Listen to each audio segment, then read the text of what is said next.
Alas 4:03. Gumising kasama ang mga bagong-bagong mga balita. Gumising kasama ang mga bagong-bagong impormasyon. Hahataw na, aarangkada na. Kaya tayo na. Dahil buhay na ang mga dugo ng mga taong maagang gumising. Isisigaw na ang sigaw ng sambayanan. DWIZ Pinoy Gising. Kasama ang opisyal na gisingero ng bayan. Gising ang kahit na sino. Kasama si Drew Nasino. Live sa DWIZ Radio. DWIZ News FM Regional Stations. Live din sa Facebook at YouTube. Panoorin din ang live sa Aliw 23. Tayo na. Aba, umaga na. DWIZ Pinoy Gising. Pinoy Gising. Isa po magandang morning. This is Office Mindanao, Mega Manila sa buong bansa ngayong pong araw na ito ngayon po ay Huwebes na, Abril 18, taon 2024. Silipin na po natin ang mga nabubulabot, mga nagigising na headline. Pinoy Gising. Presyo ng karneng baboy nananatiling mataas. Matinding init ng panahon inaasang tatagal hanggang Hunyo ayon sa Pag-asa. DOE nagpaliwanag na sa pagpalya ng mga planta. Sa gitna ng pagbaha sa Dubai, dyan po yan sa UAE, kaligtasan ng mga Pilipino, tiniyak ng DMW. Petisyon naman ng Smartmatic laban sa diskwalifikasyon ng COMELEC sa 2025 elections, kinatigan ng Korte Suprema. At BIFAR Director Demosthenes Escoto sinibak na ng ombudsman sa pwesto. Kasama ang opisyal na gisingero ng bayan. Gising ang kahit na sino. Kasama si Drew Nasino. DWIZ Pinoy Gising. Pinoy Gising. Sa oras na 5 sandali makalipas ang ika-4 na ng morning, inyo po makakasama hanggang alas 5 po tayo, Drew Nasino. Pinoy Gising. Sa detalye nga ng mga balita, umabot na sa mahigit 400 piso ang presyo ng kada kilo ng baboy sa ilang pamilyan sa bansa. Batay sa tala ng Department of Agriculture, abot sa 340 hanggang grabe, laki na ito. 340 hanggang 420 pesos ang kada kilo ng yempo. 295 hanggang 370 pesos naman ang kada kilo ng kasim. Ayon sa grupong Samang Industriya ng Agrikultura o SINAG, mayroon silang na-monitor ng pagtaas ng farm gate price dahil sa mahal na feeds at krudo. Kailangan ho yan. Gayunman, iginiit ni SINAG Chairman Rosendo So na dapat hanggang 360 pesos lamang ang presyo ng kada kilo ng yempo, habang 320 ang kada kilo ng kasim dahil mas maliit ang kinakatay na baboy ngayon. Kasunod na nga rin ang pagtama ng African Swine Fever noong nakaraang taon. Nagkaroon po kasi ng African Swine Fever outbreak sa iba pong mga lugar. Sagot naman ni Agriculture Assistant Secretary at Spokesman Arnel de Mesa, hindi mahal ang baboy sa lahat ng palengke at mas mababa pa nga ang presyo nito sa karamihan ng pamilihan. Pinoy Gising. Depende marahil yan, Asek. Yung kung sa mahal o sa mura, depende marahil yan sa bibili. Kung ang bibili ay madatong, may maraming pambili, kagaya ni Yasmin Pantalyon, ay mura yan. Pero kung ang mga bibili ay mga uring manggagawa na kumikita ho ng minimum kada minimum wage earner po sila, ibang usapan na po yun. Depende ho yan sa consumer, depende po yan sa bibili. Kayo, ano ba ang preference ho ninyo? Yung bumili ng mas mahal na baboy o bumili po ng mas mura na uulamin? Ika nga, kami nga, tinapa ang aming ulam. 'Di ba? Tapos sinangag lang namin. 'Di ba? Actually, nagbabawas-bawas nga ho kami sa mahal ho talaga. Tsaka syempre, for health purposes din. Nagbabawas tayo sa karneng baboy, lalo kung ang iyong mga kasama ay mga senior citizen na kagaya ni Jasmine Pantaleon na meron na pong mga iniindang karamdaman. Samantala, inaasang matutugunan na ang kakulangan sa mga drying capacity ng palay matapos aprobahan ng 10 bilyong pisong pondo para sa modernisasyon ng mga post-harvest facilities. Gayunman, inihayag ni NFA Administrator Officer in Charge Larry Lacson na kulang pa ang pondo para sa target capacity. Tumaas ang madaragdagan pa ito sa mga susunod na taon. Ang nasabing Post-Harvest Modernization Fund ay inaprubahan ng NFA Council kamakailan at gagamitin para sa pagpapatayo ng mga warehouse, dryers, gilingan at silos sa Dingras, Ilocos Norte, Concepcion, Tarlac, Tumangas sa Iloilo at Muswan, Maramag at sa Bukidnon po yan. Sa oras na matapos ay aabot o madaragdagan ng 150,000 metric tons ang drying capacity ng palay at 120,000 metric tons naman para sa rice milling capacity. Pinoy Gising! Sa iba pa ring tampok na balita, asahang mararamdaman pa rin ang matinding ng panahon sa ilang lugar sa bansa sa susunod na buwan. Ito'y kahit pa makaranas na ng mga pag-ulan. Kasi po pagsapit po ng katapusan ho ng Mayo, bandang katapusan po ng Mayo, huling linggo ng Mayo, dyan na po pumapasok yung mga pag-ulan. Ang pinapaliwanag po ng Pag-asa ay partikular ni Pag-asa Climate Monitoring and Prediction Chief Ana Solis ay makapagtatala pa rin ng mataas na temperatura sa ilang lugar sa Northern Luzon hanggang Hunyo naman po ito. Kaya yung Mayo, pagpasok ko ng Mayo, ang sabi ko ng Pag-asa, yan po yung tinatawag na papasok na po yung transition period kung tawagin. Papasok sa panahon ng tag-ulan. Idinagdag pa ng Pag-asa official ng pangunahing dahilan nito ay ang epekto ng El Nino phenomenon. Kahit pong may pag-ulan, ay magiging mainit pa rin. Sa kabila nito, posible naman pumasok ang tag-ulan sa una o ikalawang linggo ng Hunyo. Pinoy Gising! Samantala, patuloy nga na nakararanas ng mataas na heat index ang ilang lugar sa Pilipinas. Ayon sa Pag-asa, babot sa 44 degrees Celsius ang init factor kahapon sa Dagupan City, Pangasinan, Aborlan at Puerto Princesa City sa Palawan at Catarman, Northern Samar. Naitala naman ng 43 degrees Celsius heat index sa Ambulong, Tanawan, Batangas, Dumangas sa Iloilo at Giwan, Eastern Samar. Naranasan naman ang 42 degrees Celsius na init factor sa Mariano Marcos State University sa Batac, Ilocos Norte, maging sa Sangli Point sa Cavite. Ang mga nabanggit na heat index ay pasok sa danger category na posibleng magdulot ng heat cramps, heat exhaustion at heat stroke. Pinoy Gising! Isinailalim na sa state of calamity ang Soraya, South Cotabato at buong lalawigan ng Basilan dahil sa tumitinding epekto ng El Nino phenomenon sa bansa. Ayon sa Office of the Municipal Agriculturist sa Soraya, mabot na sa halos 1,000 ektaryang sakahan at palaisdaan ang natuyot abang nasa 71 million pesos ang halaga ng pinsala sa agrikultura. Sinabi naman ni Nixon Alonzo, Provincial Disaster Risk Reduction and Management Council Officer, na inaalam pa ng ahensya ang halaga ng pinsala sa agrikultura at aqua marine farm sa Basilan na nakaranas ng mababang produksyon dahil sa dry spell.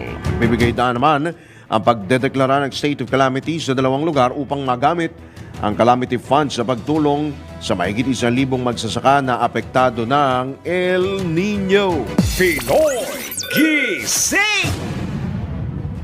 Speaking of mainit pa rin pong panahon at syempre yung supply po ng kuryente, nagpaliwanag na ang Department of Energy sa nangyaring pagpalian ng mga power plant noong Martes, Abril 16, pinunto ni Energy Assistant Secretary Mario Marasigan, hindi naman sabay-sabay o sunod-sunod na nagpatupad ng power o ng outages ang mga planta. Ilan pa niya sa mga ito ay nakaschedule na at pumaloob lamang bilang first outage dahil hindi natapos ang repair o yung maintenance activities sa itinakdang oras. Bukod dito, sinabi pa ng opisyal na humina rin ang kapasidad ng mga planta na makapag-generate ng kuryente. Pinoy Gising! Unang-una po, nais ko pong ipaliwanag na yung pong sinasabi natin na naka-force outage sa mga planta ay hindi po nangyari ng sabay-sabay o sunod-sunod. Ito po ay nangyari simula pa ng mga nakaraang buwan. Sa katunayan po, ang iba dyan ay nag-umpisa po na nakaplano, planned outage po. Kaya lang po sila nakategorize na unplanned ay dahil nangangailangan sila ng additional time para po makumpleto yung kanilang maintenance o repair activities. Hindi po nila natapos. Pangalawa po, kasama na rin po dyan yung mga planta natin na humina po yung kanilang kapasidad para mag-generate na hindi rin po natin dinaasahan. Kaugnay naman sa idineklarang red at yellow alert status ng National Grid Corporation of the Philippines, sinabi ni Asek Marasigan na ito'y dahil sa pagpalyangan ng 2 unit ng Pagbilao Power Corporation.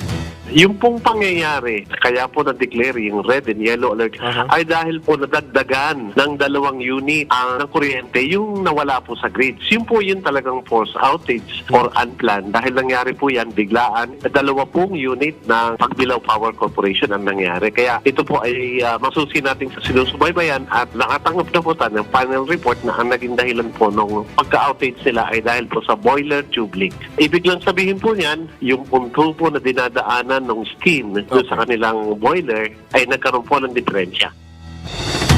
Yan po ang tinig ni DOE Assistant Secretary at Spokesman Mario Marasigan sa panayam ng DWIZ. Pinoy Gising! Importante po yung supply po ng kuryente. Dito nga ako sa atin sa Metro Manila. Talagang marami pong mga consumer, sobrang dami po, mataas po ang demand sa kuryente dahil na rin po sa lumulubong populasyon. Kung hindi po tayo magdadagdag ho ng mga planta, ay habang lumalaki po ang atin pong demand, tapos hindi naman tayo magdadagdag ho ng mga planta o ng generating capacity, ay yan po ang kahihinatnan. Magkakaroon po tayo ng kakulangan sa supply. Law of supply and demand pa rin po dyan ang issue. At samantala sa oras na 16 na sandali makalipas ng 4 ng morning, dako tayo sa ilang mga pag-ulat mula sa labas ng himpilan. DWIZ Patrol Report! Prime Minister ng New Zealand makikipagpulong kay Pangulong Bongbong Marcos ngayong araw. Ang detalye ihahatid ni Patrol 13, Gilbert Perdes. Magkakaroon ng official visit sa Pilipinas si New Zealand Prime Minister Christopher Luxon ngayong araw, Abril 18. Itong kinumpirma ni outgoing New Zealand Ambassador Peter Francis Tapita Kell sa kanyang farewell call kay Pangulong Ferdinand Marcos Jr. sa Malacanang nitong Miyerkules. Sinabi ni Kell na agad ding may pagpulong si Luxon kay PBBM sa Palasyo ng Malacanang kung saan magiging highlight dito ang commitment ng Pilipinas at New Zealand para mapatatag pa ang ugnayan ng dalawang bansa. Sinasabing napalawig lang daw ang termino ni Kell dahil sa official visit ni Luxon sa Maynila kung saan may mga kasama rin itong mga top business leaders ng kanilang bansa. Matatandang nabuo ang diplomatic relations ng New Zealand at Pilipinas noong July 6, 1966. Patrol 13, Gilbert Perdes, nagbabalita ng tama, naglilingkod ng tama. Samantala, isang Chino arestado dahil sa kasong illegal possession of firearms at tangkang panunuhol sa mga tauhan ng NCRPO. Ang pag-uulat naman buhat kay Patrol 17, Jopel Peleño. Natiklo ng Regional Special Operations Group o RSOG ng NCRPO ang isang Chinese national makaraang makumpiska dito ang mga baril at iba pang kontrabando kasunod ng ginawang paghalugkog sa townhouse nito sa Barangay Bambang, Taguig City. Base sa report ni NCRPO Director Police Major General Jose Nartates Jr., kay PNP Chief Police General Romel Francisco Marbil, sinalakay ng mga operatiba ang tinutuluyan ni Hai Kiang Su, 24 anyos sa bisa ng isang search warrant.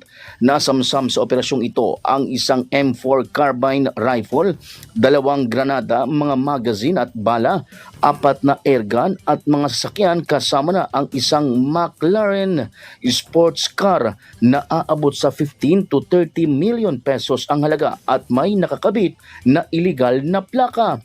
Kaugnay nito, nasa kustodiya na rin ng RSOG headquarters sa Camp Bagong Diwa ang 2 pang Chinese national na kabilang din sa mga naaresto sa townhouse ng suspect. Samantala nakatakas naman ang isang Chinese national na si Jerry Marie Cheng habang naaresto ang kasama nitong si Zhuang Guangdong matapos magtangkang suhulan ng 3 million pesos ang mga pulis para sa kalayaan ng kanilang mga naarestong kasamahan.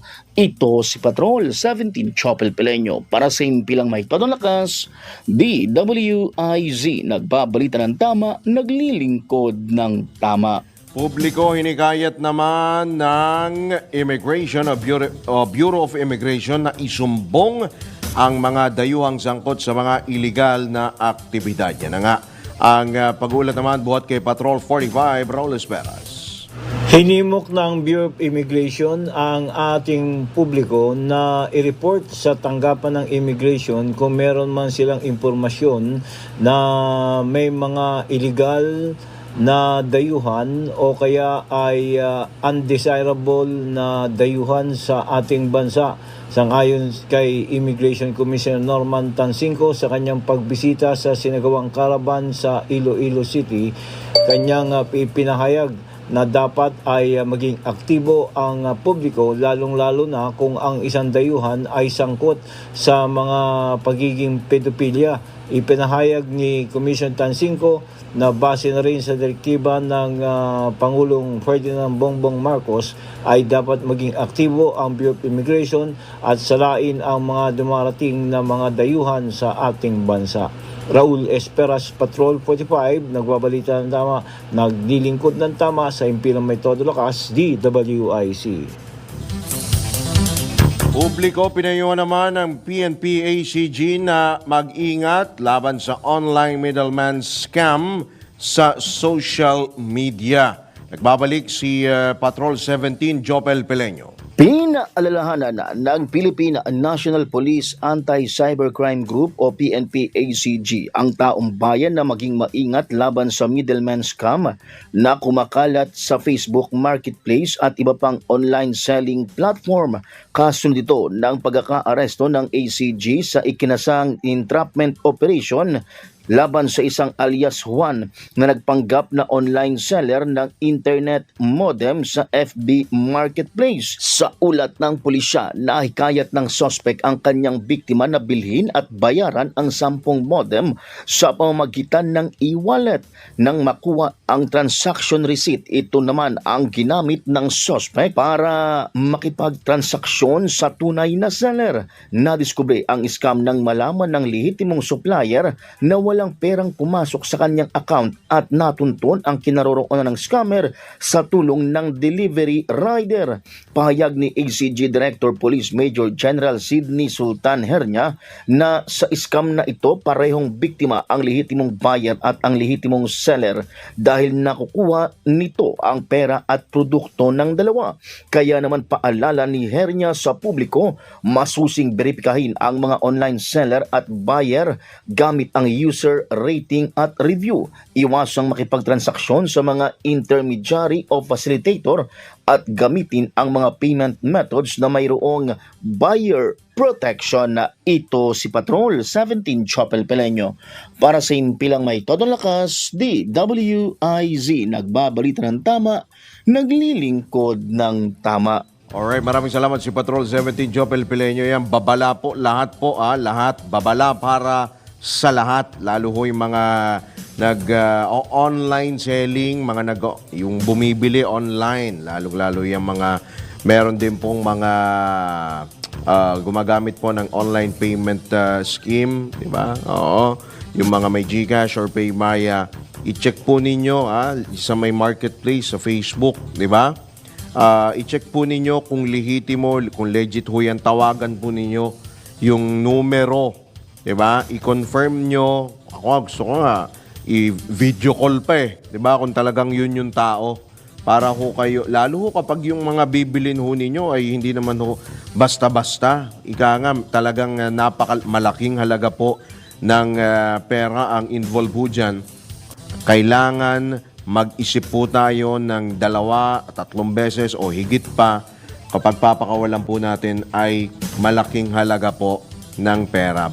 Wag basta-basta kakagat diyan po sa mga ganyan pong mga modus operandi po. Yang lalo sa bukod sa Facebook, sa iba pang social media platform. Samantala, sa iba pa ring balita, DSWD nangangalahati na sa pilot test ng food stamp program. Isa pang report buhat kay Patrol 13, Gilbert Perdes. Nangangalahati na ang DSWD o Department of Social Welfare and Development sa implementasyon ng pilot test ng food stamp program. Sa Bagong Pilipinas ngayon, public briefing inihayag ni DSWD Yusek Edu Punay na nasa 3 buwan na sila mula sa kabuang 6 na buwang pilot run ng Walang Gutom 2027 program. Sinabi ni Punay na 23 million peso na halaga ng food grants ang naipaabot sa higit 2,000 pamilya mula sa 5 pilot sites tulad ng Tondo, Maynila, Siargao, Isabela, Camarines Sur at Maguindanao. Sa ngayon ay 3 buwan lamang umano ang bubunuin bago tumulak sa full implementation ng food stamp program sa Hulyo ngayong taon, kung saan itataas sa 300,000 ang mga target na benepisyaryo. Sa ilalim ng food stamp program ay bibigyan ng food credits ang mga pinakamahihirap na pamilyang Pilipino na kanilang magagamit sa pagbili ng mga pangunahing pagkain. Patrol 13, Gilbert Perdes, nagbabalita ng tama, naglilingkod ng tama. Samantala, kasanayan at kaalaman ng mga eksperto ibinahagi sa Philippine at US Air Force Cope Thunder exercise. Nagbabalik si Patrol 17, Jopel Pileño. Nagsagawa ng palitan ng best practices ang Philippine Air Force o PAF at ang US Air Force o USAF sa inalunsad na Cope Thunder PH-24-1 exercise sa Basa Air Base, Florida Blanca, Pampanga. Kabilang ang pagsasanay sa Subject Matter Expert Exchange o SMEE na parte ng Aircraft Maintenance, Supply and Logistics Management. Pinangasiwaan ng 35th Logistics Readiness Squadron ng USAF ang SMEE. Sa aktibidad na ito, ibinahagi ng mga eksperto ang kanilang husay sa komunikasyon sa Supplier Logistics Information System o LIS na may kinalaman sa mga piyesa at engine maintenance facilities. Payag ni PAF spokesperson Colonel Maria Consuelo Castillo na patunay ang pagsasanay sa commitment na pahusayin ang aviation operations ng kanilang hanay. Ito si Patrol 17 Chapel Peleño para sa Himpilang May Todo Nakas, DWIZ. Nagbabalita ng tama, naglilingkod ng tama. Kapag may bagong balita, naka-on air, agad-agad, DWIZ Patrol Report.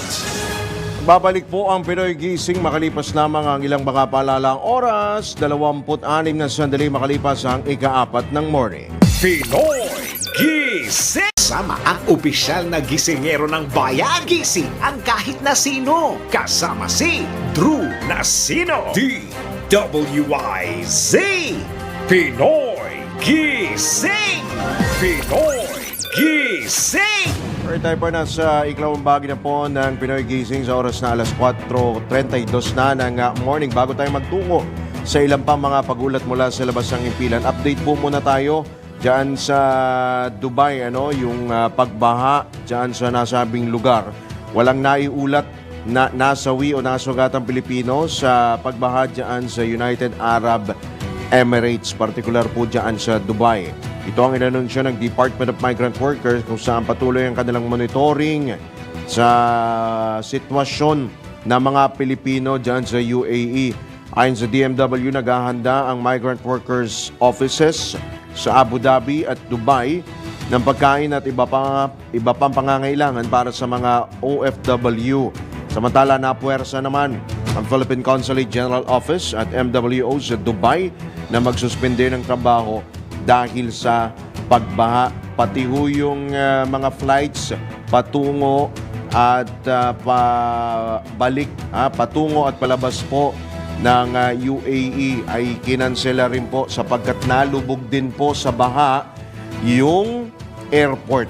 Yun po matindi. Nalubog po pati airport. Hinikayat din ho ng konsulada ng Pilipinas sa Dubai ang mga Pinoy doon na manatili muna sa kanilang mga bahay. Ito'y sa harap nga po ng malawakang pagbaha sa Dubai at ilang bahagi po ng UAE. Ayon sa konsulada, masyadong mapanganib kung lalabas ng bahay dahil lubog sa baha.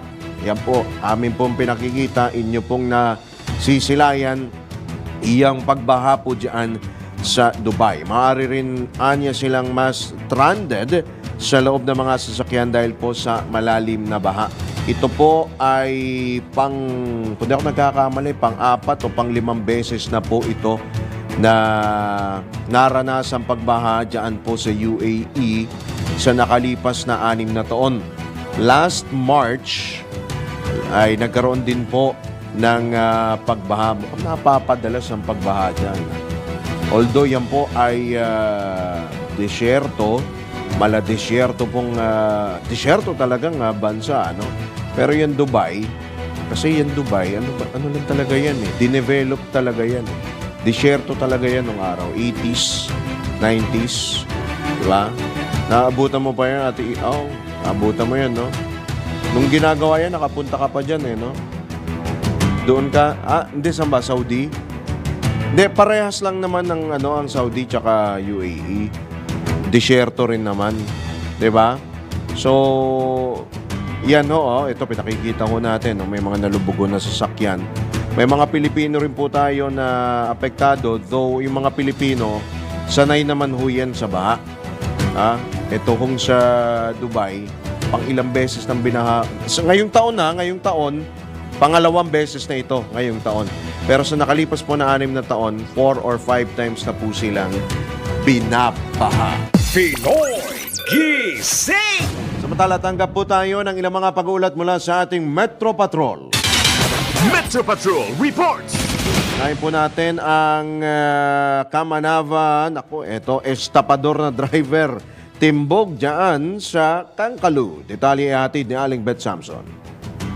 Naaresto ng Caloocan PNP sa bisa ng warrant of arrest ang tinaguriang top 9 most wanted person sa paglabag sa syndicated stapa sa ilalim ng Article 315 Paragraph 2A ng Revised Penal Code in relation to Section 1 of PB 1689. Kinilala ni Caloocan Police Chief Police Colonel Ruben Lacuesta ang akusado na si alias Jesus, 38, isang driver ng Block 87, Lot 16, Pabahay 2000, Barangay Muzon, San Jose del Monte, Bulacan. Sa ulat, alas 10:40 ng gabi, nang matiyempohan ng otoridad ang akusado sa Phase 10A Package 4, Barangay 176, Bagong Silang, Caloocan, ng mga tauhan ng PSS 12 na pinamumunuan ni Police Major Edsel Ibasco, Substation 12 Commander, matapos maglunsad ng manhunt operation at maaresto ang akusado. Naikasa ang manhunt operation sa bisa ng warrant of arrest na inisyo ni Honorable Primo Elvin Globina Siosana, presiding judge ng RTC Branch 128 Caloocan City noong November 14, 2022. Walang piyansa para sa kanyang pansamantalang kalayaan ang inisyu ng korte. Ito si Metro Patrol Beth Samson para sa Himpilang Metodong Lakas, DWIZ. Nagbabalita ng tama, naglilingkod ng tama. Pinoy Gising! Samantala, 2 miyembro ng Anak Bayan sumuko na sa PNP. Sumuko na sa pulisya diyan sa Valenzuela. Ang pag-uulat naman bot kay Danny Cruz. 2 babaeng miyembro ng grupong Anak Bayan ng voluntaryong sumuko sa Valenzuela Police Station kahapon April 17. Kinilala ni Police Colonel Salvador Destura Jr. ang 2 surrenderies na sina alias Annie, 23 taong gulang, at si alias Raylene, 25 taong gulang, ang 2 pawang residente ng lungsod ng Valenzuela. Sa salaysay ng 2 kay Police Colonel Destura, 4 na taon at isa dito'y 3 taon ng miyembro ng Samahang Anak Bayan. Nila, nagising na sila sa katotohanan sa tagal ng paghihintay sa mga pangako kung hindi nagkaroon ng katuparan gaya ng pabahay at pinansyal na tulong. Ikinuwento ng dalawang sumuko ang kanilang karanasan sa mga opisyal ng pulis at kay Northern Police District Director Police Brigadier General Salito Gapas. Ayon sa kanila, puyat, pagod at gutom sa pagsama sa mga aktibidad at rallies ang nagpahirap sa kanila. Sinabi ng mga ito na wala daw kinabukasang mahita maging ang kanilang pamilya. Ayon kay Relin, nang mamatay daw ang kanyang kambal at magkasakit sa kidney ang kanyang ina, tanging gobyerno pa din ang patuloy na tumutulong sa kanyang pamilya, kaya minabuti na niyang sumuko sa balikloob program ng pamahalaan. Aniyan, hindi sila iniiwan sa panahon ng kagipitan. Sinabi ni Colonel Destura, maraming benepisyong naghihintay sa mga kababayan natin sa balikloob program ng gobyerno at bukod anya sa normal na pamumuhay at makababalik sila sa kapayapaan sa panig ng pamahalaan, walang takot na maiiwan sa pamumuhay nila sa pang-araw-araw. Matatanda ang kailan lamang dalawang miyembro ng kadamay ang sumuko sa PNP Valenzuela sa balik-loob program ng gobyerno. Bukod sa mga benepisyo na kanilang natanggap, binigyan pa sila ng trabaho sa barangay ng pamalang lungsod ng Valenzuela. Yan ang update. Ito si Danny Cruz para sa impilang may todong lakas. DWIC, nagbabalita ng tama, naglilingkod ng tama. Pinoy Gising! Alright, yan po mga pagulat mula sa ating Metro Patrol. Dako naman tayo sa probinsya. Ronda Probinsya. Illegal lager timbog sa Cagayan. Ang pag-uulat naman buhat kay Manong Ronald Idol Cabsat Domingo. Alright, babalikan po natin si Manong Ronald Idol Domingo. Tayo naman po ay magtungo sa pag-uulat mula dyan sa Bicolandia. Ihatid naman ho yan ni Melvin Machado. Melvin? Critical level ang tubig mula sa mga springs ng Mount Isarog na pinagkukunan ng supply ng tubig inumin ng mga consumers ng Metro Naga Water District. Ito'y sa kabila ng kapansin-pansin ng pagbawas ng tubig na nag-overflow mula sa kanilang reservoir. Ang binabagsakan ng sobrang tubig ay natutuyo na. Makikita ito sa Anayan Spring at Rumangrap Spring sa Mount Isarog. Dahil sa pagbaba ng tubig mula sa Mount Isarog, pinalawig ng MNWD ang operation ng kanilang pumping stations na naging dahilan para ilan sa mga ito ang magkaroon ng aberya na ngayon ay trinatrabaho na. Samantala malaki naman ang naitulong sa Metro Naga Water District ng maganda nitong watershed management. Ito ang Ronda Patrol, Melvin Machado para sa impilang may todong lakas, DWIZ. Nagbabalita ng tama, naglilingkod ng tama. Alright, balikan naman natin ang pag-uulat ni Manong Ronald Idol Cabsat Domingo. Ronald? Na-corner ng PNP Santo Niño ang isang wanted person na umarat sa kasong paglabag sa PD 705 o revised sa Forest Code of the Philippines. Batay sa report, inaresto ang suspect na si alias Lulong, 24 years old, binata at magsasaka, residente ng sabing lugar, sa bisa ng warrant of arrest na inisyu ni Honorable Edmar Pascual Castillo Sr., Executive Judge ng RTC Branch 11, Tuaw, Cagayan, na may petsang March 11, 2024, na may rekomendang piyansa ang korte na 30,000 pesos para sa kanyang temporaryong kalayaan. Sa ngayon, ang suspect ay nasa pansamantalang kustodya ng Santo Niño Police Station para sa karagdagang dokumentasyon at tamang disposisyon bago i-turn over sa kinukulang hukuman. Ito ang Ronda Patrol, Ronald Idol Domingo, nag-uulat pa simpilang may tudong lakas, DWIC, nagbabalita ng tama, naglilingkod ng tama. Alright, maraming salamat Manong Ronald Idol Domingo. Dako naman tayo sa Calabarzon. Police report ihatid dyan ni Armand Cambe. Isang 13 taong gulang na batang babae ang walang awang pinatay matapos itong barilin sa ulo habang naglalakad patungong eskwelahan sa barangay Banyaga, Agoncillo, Batangas, dakong ika-6 kahapon ng umaga. Sa payag ni Police Major Broderick Noprada, officer in charge ng Agoncillo Police Station, nakilalang biktima na si alias Baby, isang grade 10 student sa Agoncillo National High School. Base sa investigasyon, kasabay umano ng biktima sa paglalakad ng suspect na nakasuot na jacket at short pants na inakala pa ng mga residente na maghahatid lang ng estudyante sa naturang eskwelahan. Ayon sa mga nakasaksi sa krimen, pagsapit sa hindi mataong lugar, dito na umano binaril ng suspect ang biktima at saka mabilis na tumakas sakay na isang motorsiklo. Ayon naman kay Major Noprada, nangangalap sila ng kopya ng CCTV sa lugar para sa pagkakakilanlan sa suspect at malaman kung ano ang motibo nito sa nasabing pamamaril. Arman kami mula Calabarzon, nag-uulat para sa na may todong lakas. DWIZ nagbabalita ng tama, naglilingkod ng tama. Pinoy Gising!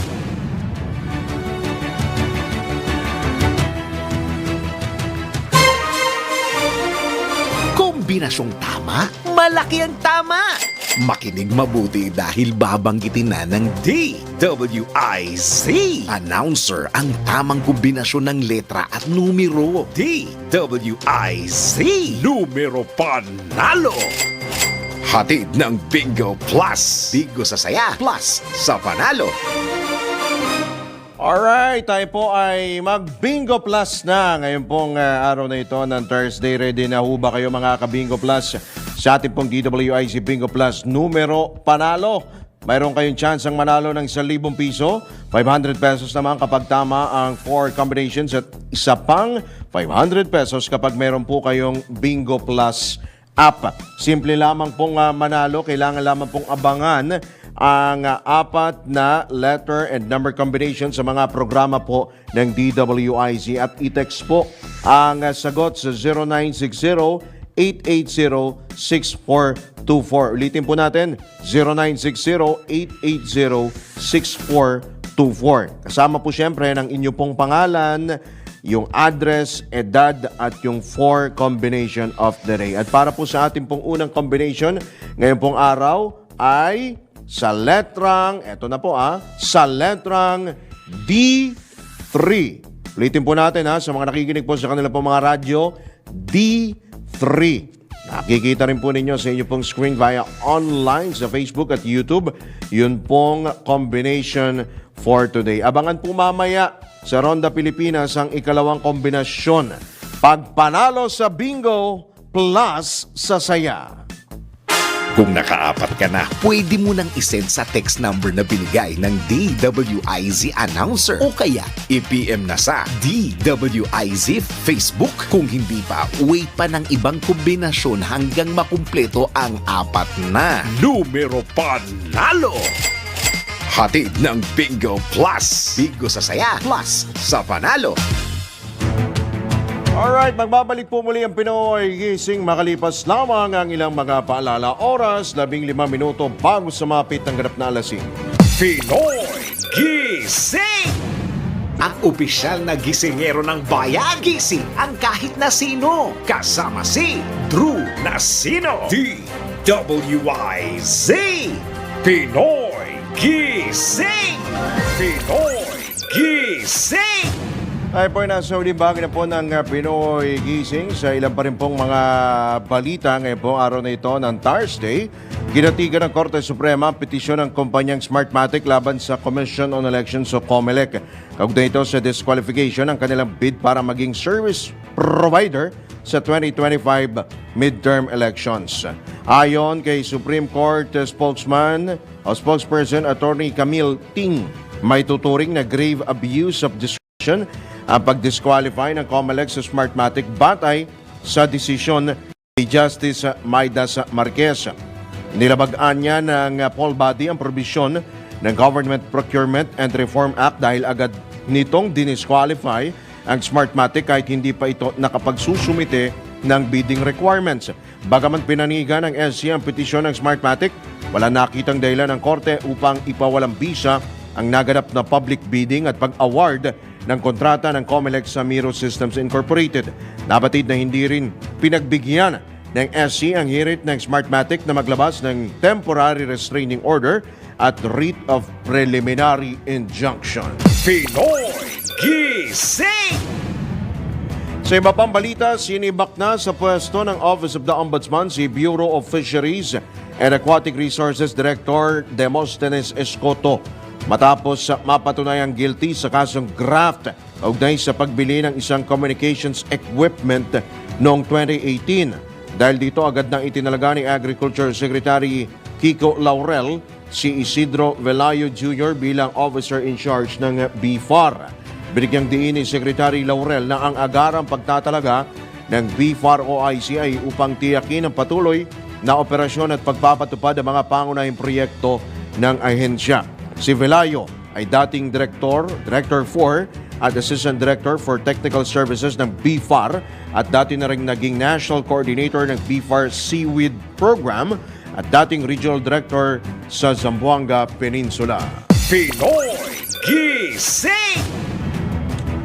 Samantala, umapela si Senator Amy Marcos sa gobyerno na maghanap ng konkretong solusyon sa marami pa rin problema sa pagpapatupad ng PUV Modernization Program. Iginiit ng senador na hindi pa rin natutugunan ng administrasyon ang mga hinaing ng iba't ibang sektor hinggil sa programa. Ayon kay Senator Marcos, hindi matutugunan ang mga issue sa programa kahit pa muling palawigin ni Pangulong Bongbong Marcos ang consolidation deadline sa Abril at 30. Malapit-lapit na po yan. Ipinunto ng presidential sister na hindi pa rin kasi mapipilit ang mga driver at operator na magpa-consolidate kung hindi naman maisa sa ayos ang pagpili ng sasakyan. Dagok din anya na hindi pa malaman kung sino ang sasagot kapag hindi nakapagbayad ng utang ang mga ito sa sasalihang kooperatiba o korporasyon. Pinoy Gising!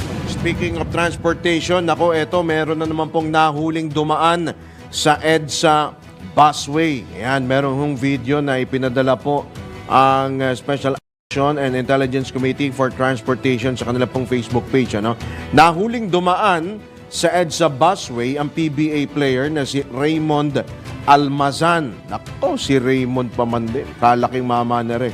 Sa video na isinapubliko nga ng Special Action and Intelligence Committee for Transportation, nakitang tinangkapang suhulan ng PBA player ang isang enforcer. May video dyan, Kent. Paki-roll nga natin, pakita nga natin. Gusto ko lang ipakita sa mga viewers natin, sa ating mga suki, ito pong tangkang panunuhol ng PBA player na si Raymond Almazan. Gayunman, tinanggihan po ito ng naturang enforcer at inisyuhan siya ng violation ticket. Inisyuhan po itong basketballista. Yan po, kitang-kita po. Kitang-kita, hinarang po ito pong sasakyan ni Raymond Almazan. Sa ngayon ay wala pang pahayag ang atleta kaugnay nga sa insidente. Pinoy Gising! Ay, nako. But si Manong Chavit, nagbigay pa ng pabuya. Manong Chavit, na ngayon po ay nasa iba yung dagat. Pero nung pagkatapos ng Lunes, sabay lipad. Sabay takbo sa kanyang private jet at lumipad patungong ibang bansa. Sa Mantala, tinabla ni Cagayan Governor Manuel Mamba ang sinasabing national threat o banta sa gitna nga rin ng pagdagsa ng libu-libong Chinese students sa lalawigan. Ito'y matapos maghain ng resolusyon sina Cagayan 3rd District Representative Joseph Jojo Lara at Isabela 6th District Representative Faustino Inodi upang silipin ang nasabing pagdagsa nga ng mga estudyanteng Chino. Ayon kay Governor Mamba, bagaman labas sa kanyang jurisdiksyon na magsalita, kaugnay sa usapin sa seguridad ay wala siyang nakikitang banta sa pagkakaroon ng mga international students dyan po yan sa Cagayan. Nabi naman ni Commission on Higher Education Representative Joven Jacinto na sumailalim naman sa tamang proseso ang mga pamantasang tumanggap ng mga nasabing estudyante. Kasunod nito ay ikinumpara rin ng Bureau of Immigration o kinumpirma rin ng Bureau of Immigration na legal na nakapasok sa bansa ang mga Chinese student at may endorsement na mga ito mula sa CHED maging sa kanilang mga paaralan. Pinoy Gising! Alright mga katodos, tayo po ay wala ng oras. Sumasapit na po tayo sa ating pong pasamantalang pagpapaalam ngayon pong araw na ito ng Thursday. Batiin lamang muna natin, no? Good morning nga pala, Supremo Soriano Averilia. Gising na gising. Si Hideyoshi from Japan, Mike Montero, si Beth Samson pala. Nelson Malinaw, Erna Socias, yan, si Ate Susan Geronimo. Marami pong salamat sa inyo. Oy, sa mga ano nga pala ho natin, mga kababayan ho natin, Diyan sa Israel. Ako, mag-iingat po kayo. Ang dami natin mga kababayan diyan po sa Israel. Lalo po diyan sa bandang Tel Aviv. Good morning po sa inyo, mga kababayan natin sa Israel. Ador Cortez, good morning from Kalumpit, Bulacan. Si Nestor Rivera, medyo nabawasan ang tension sa Middle East dahil sa advice ng Turkey sa Iran. Actually, tayo po ay nananalangin, buong mundo po ang nananalangin upang magkaroon po ng kahinahunan ang mga bansa dyan po sa gitnang silangan. Naway katukin po ang kanila pong puso ni Allah, ng Diyos, para po mabigyan po sila ng kapayapaan sa kanila pong mga bansa.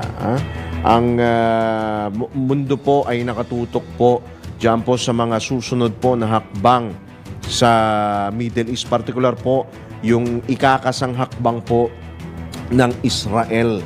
Anuman na mangyari, tayo po ay magkakapatid pa rin po. Tayo po ay tao pa rin naman. Diba?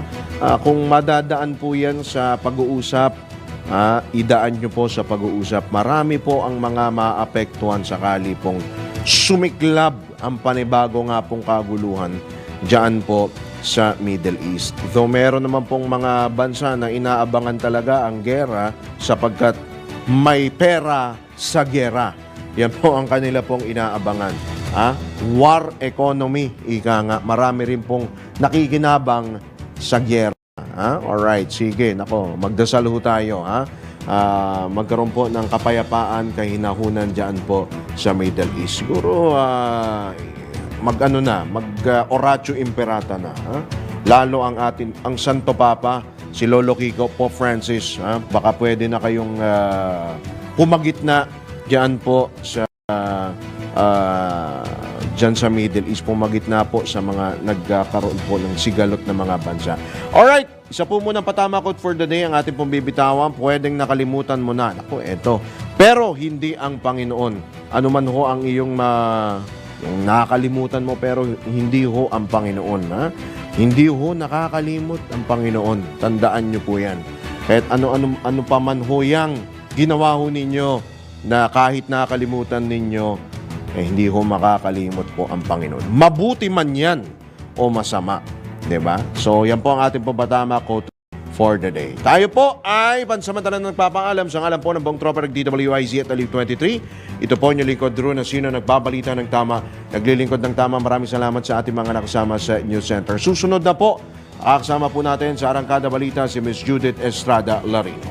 Gumising kasama ang mga bagong-bagong mga balita. Gumising kasama ang mga bagong-bagong impormasyon. Hahataw na, aarangkada na. Kaya tayo na. Dahil buhay na ang mga dugo ng mga taong maagang gumising. Isisigaw na ang sigaw ng sambayanan.